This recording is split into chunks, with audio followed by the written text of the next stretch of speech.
you have jx equal to x dot delta x minus x, but that doesn't have any information about phi or any bias. It's just x dot, which is written in terms of momentum.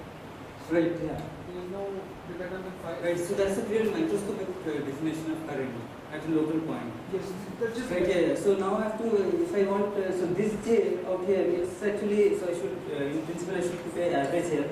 It's average over the whatever distribution. So there is a microscopic J. Maybe I'll put a J hat afterwards, which is a function of the microscopic variables, like of the positions and A. And then I have to find this in some that will have phi. So this will give like J average, which I'll call this J. So afterwards I'll put a hat for it's like an operator. Okay, yeah. Okay, and this is the average of that in the statistics. So the phi was coming when you coarse grain. When I coarse grained it over the ensemble. So that's a microscopic current. So the current defined from the diffusion here is a microscopic current. Of course, when I average, this equation still is valid even after a coarse grain, right? When these are coarse grain variables, the continuity equation is still valid. Okay, so now let's do perturbation theory. So what I'll do is there are various steps. So first step is I'll assume that at time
So here I have put f of t, and this f of t I choose it to be e to the power epsilon t. Okay, so at t equal to minus infinity, this is 0. So the external potential, there is no perturbation at minus infinity, and at t equal to 0, there is I mean it's exactly phi of x. So this it's not really required, but I need this here. So what I do is that I can either switch, depending on this value of epsilon, I can either switch on the field very fast or I can do it slowly. So I will do both because I want to get those two limits. So that's why I put in this function epsilon. And so other reason it's required is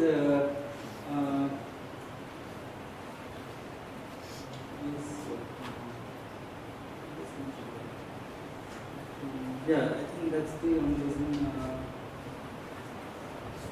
Other smooth is not smooth. And it's smooth. Not slowly, because I don't want to.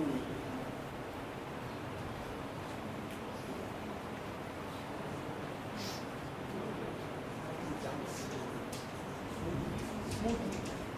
Nothing. Continuous. Yeah, I don't switch it on abruptly. That's what I want. Smoothly. It's a continuous function. And smoothly is also okay. Good. Effectively good.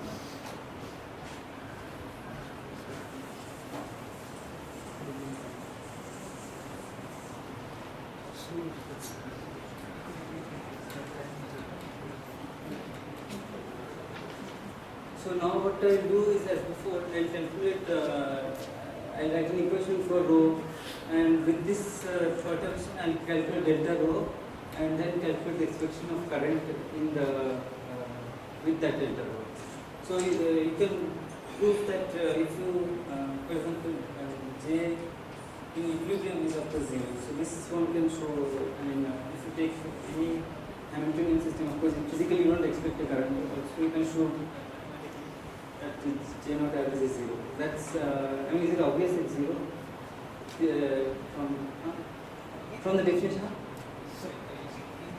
If I take equilibrium minus beta H naught.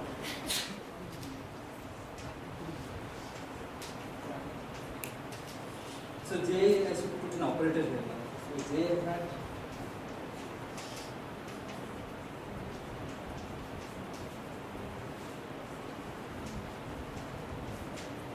It's not. So is it obvious that if I calculate this is 0, right? Not Gaussian integral. PL is a Gaussian integral. Because the P is odd right here, so it's 0. So that's the exact rule that is 0. And now what we want to do is we want to calculate rho T equal to rho naught plus delta rho, and calculate so this Mj delta.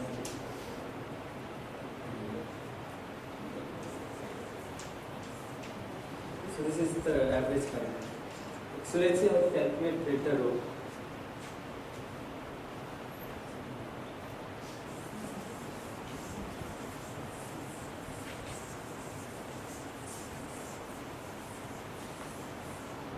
So that is kind of straightforward from what we did yesterday.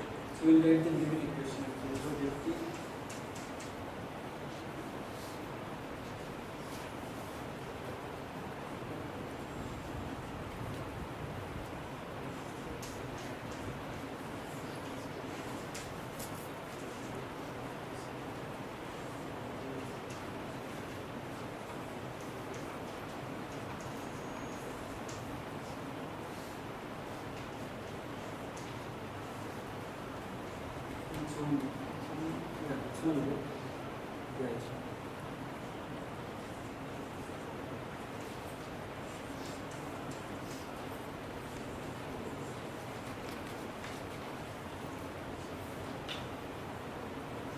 So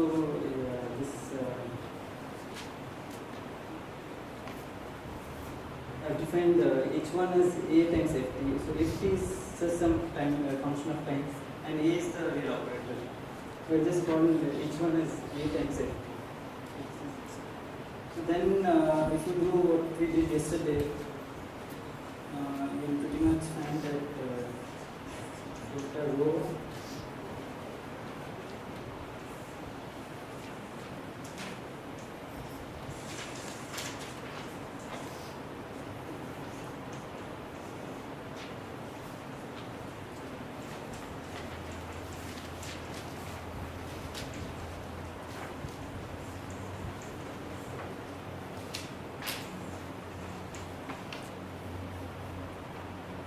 this is the proof is exactly the same as yesterday, and one particle and n particle, there is no difference. And now supposing we are interested in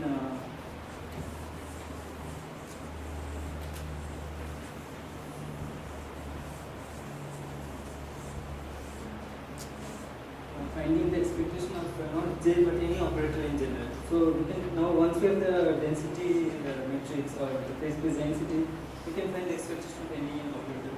So let's say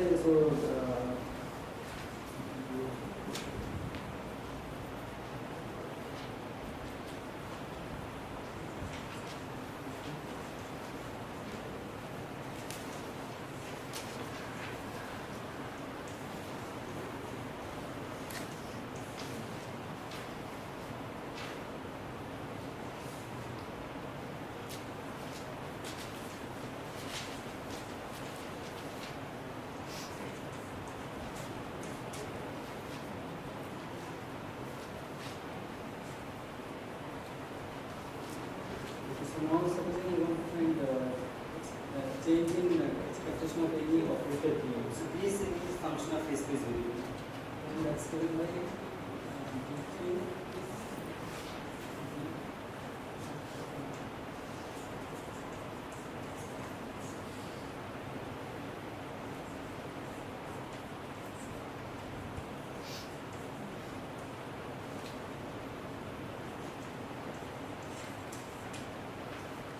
And from this, from this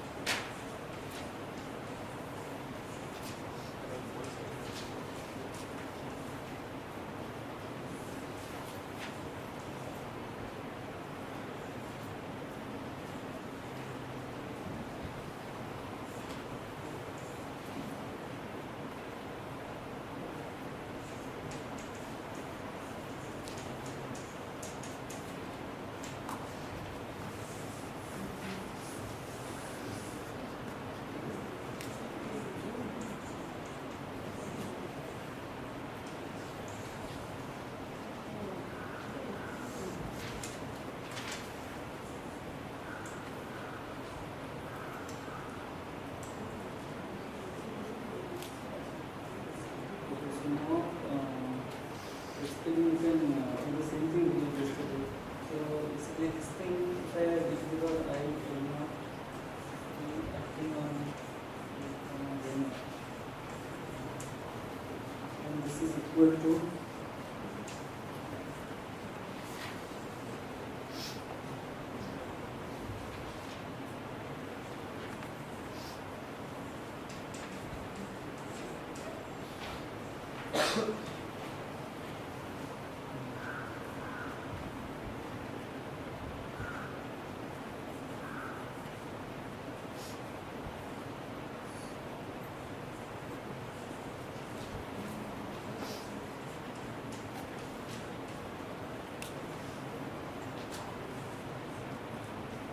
so A comma rho naught is basically minus beta rho naught and Poisson bracket of A and H naught. Because rho naught is just equal to minus beta H naught. So using that, if I take del del x and del del p, I want to basically show. So I can take out rho naught and just A comma x naught.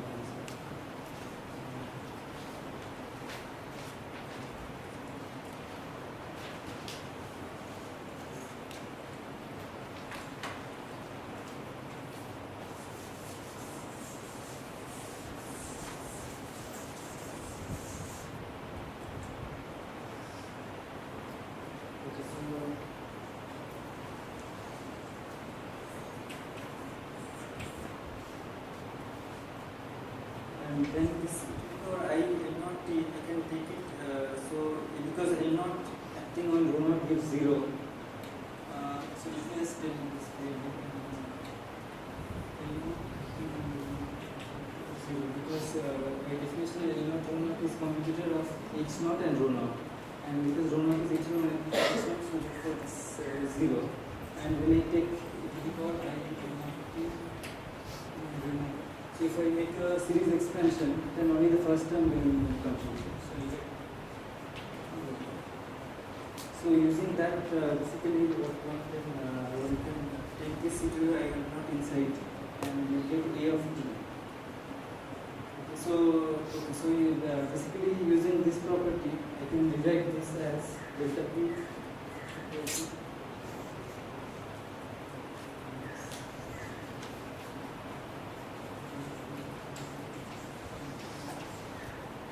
let's call it chi minus theta.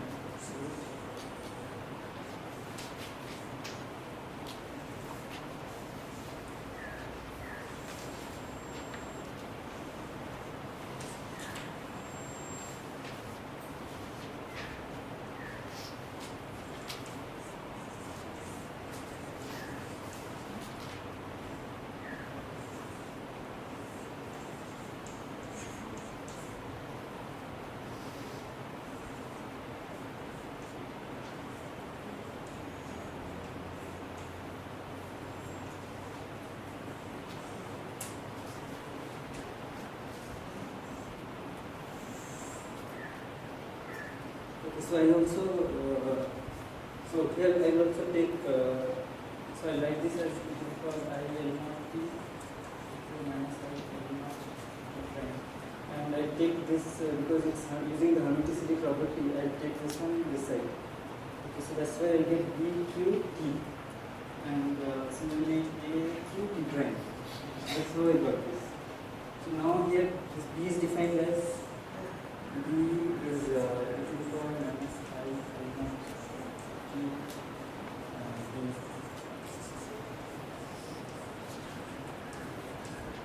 And similarly A.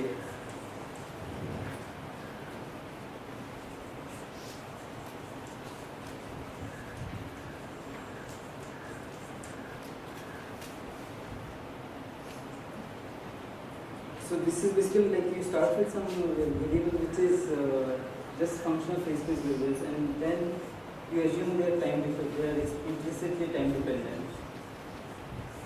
Then if I found what is A dot, so A dot is basically this can be seen, right?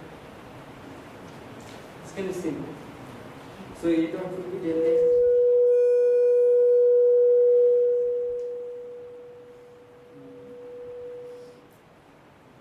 So this Q should be X. So Q includes X and P. So this would be del X dot plus and this is equal to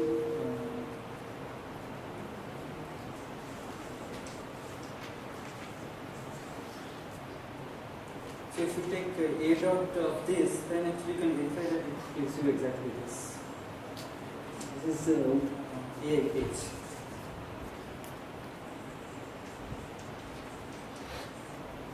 So you can verify that given this, it will actually satisfy this A dot equal to H. So all it means that you have to put, when the system evolves, you have to put the explicit time dependence and in this argument variables. And that gives you A of t. So what appears in this coefficient function is this AQT. So now this A comma H naught is actually just so this is H naught and it remains H naught. So this is just A dot, and I've just shown that's A dot. So I can replace it with this.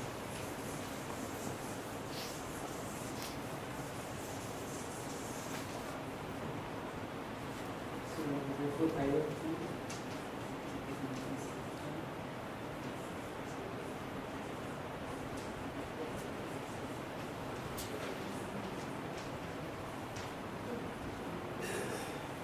Respect to the equilibrium.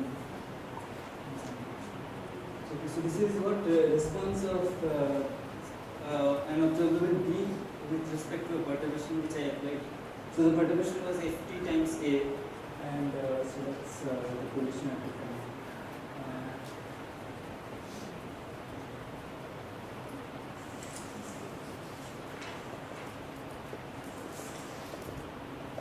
So usually this is referred to as chi E of A, response of B to A.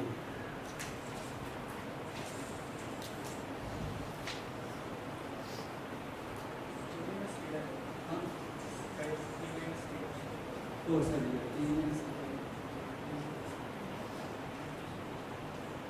so actually you can show that this is also equal to minus theta, and if you just do some manipulations, you can show this.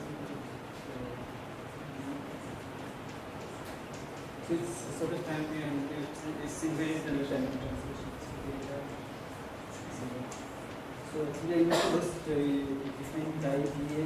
I don't need to have two arguments here. I can just define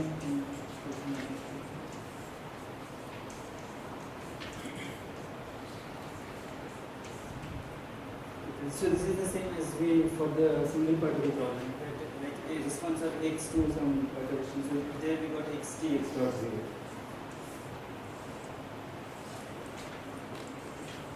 Okay, so now we put for B we'll put J, and for A we'll put whatever field was there, and let's see what we.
put a dot. So A was this, and so if I put A dot, it's basically n dot. So this is the only function of phase space variables. This is just an external component. So I need A dot out here. So and there should be a T. So this was T or this T. And out here I need n dot x prime T prime. Is this okay?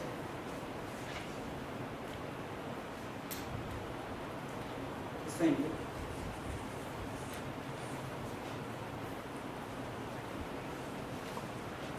This is DFT and this is A dot T prime.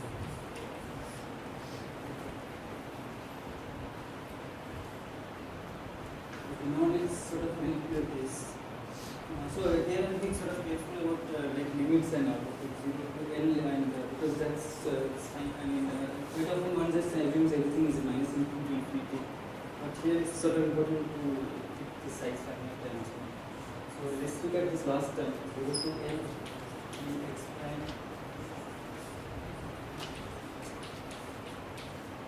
T prime.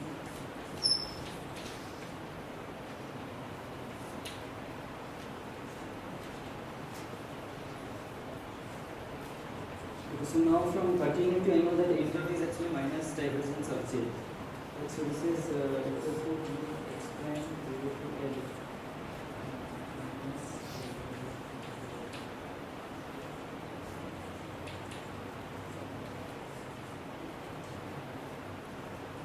So in principle I should also put a hat here. So maybe I don't want to put any hats. Okay. Whenever inside it's n appears, so you should understand these are operators or observables, and when I take average, and so this J and this J are different.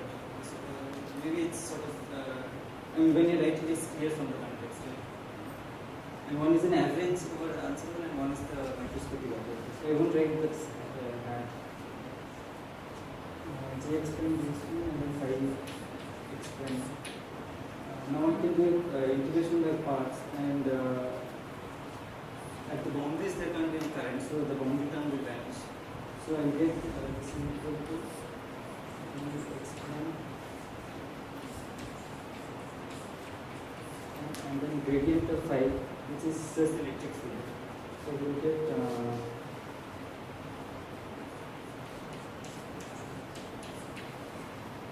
x prime.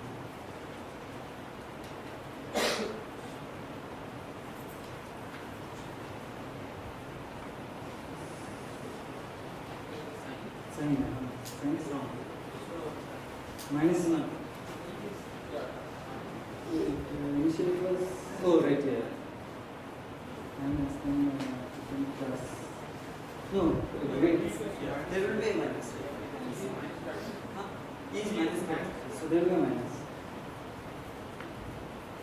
Yeah, this is minus.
Okay, so this is the particle phenomenon. And similarly, if you use the density instead of current, if I use the density, I can find the change in density.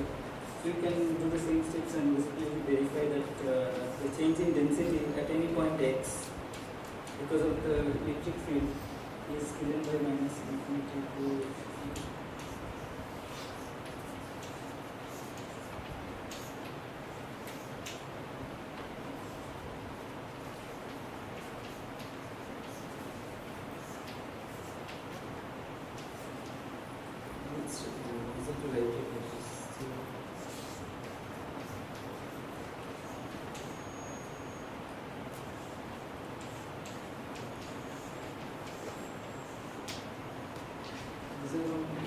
without field. Okay, so that's the basic structure of the linear responses in current and particle density being applied electric field. And the electric field has been applied over the sometimes still 1 by itself. So, this function A.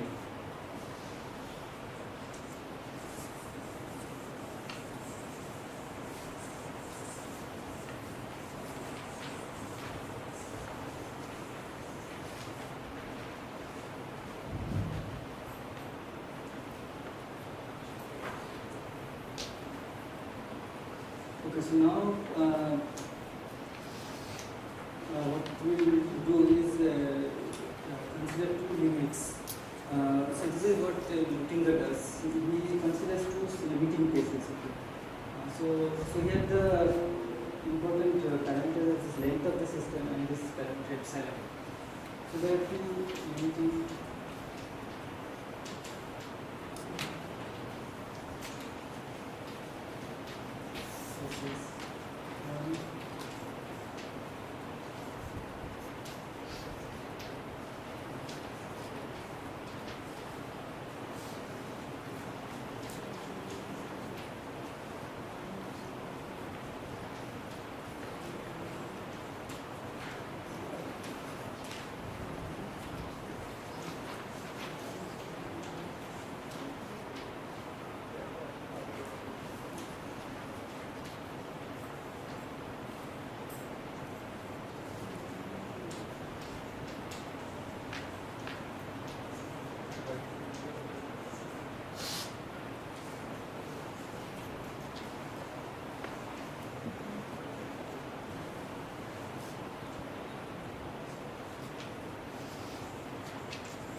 No, they will be computed as an.